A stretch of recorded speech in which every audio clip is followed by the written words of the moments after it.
ভবানী প্রসাদ মজুমদারের লেখা হাসি কান্না হিরে পান্না। পড়ার সময় হঠাৎ খোকা বইটা বুকে ধরে হা হা হো হো হি হি করে উঠল হেসে জোরে। মা বললেন, মাথাটা তোর খারাপ হলো নাকি?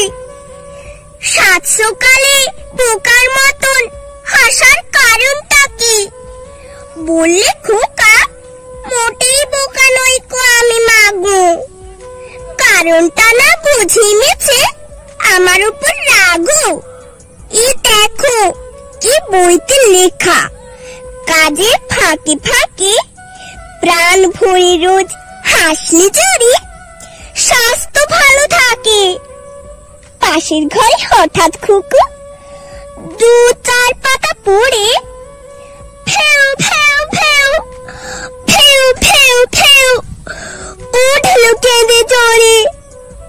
বাবা বললেন, হায় হায় হায়, তোর কি হলো আবার? লাগলে খেতে আয়, খাবে আয়, তৈরি আছে খাবার। রেগে খুকু বললে, আমায় ভাবছো বেটুক নেই, কাঁদার কারণ শুনবে নাকি? এই দেখো চোখছে, এই লেখাটা পড়লে ব্যাপার বুঝবে হাড়ে হাড়ে। পরাণ খুলে কাজলি চোখে দৃষ্টি শক্তি বাড়ে। নমস্কার।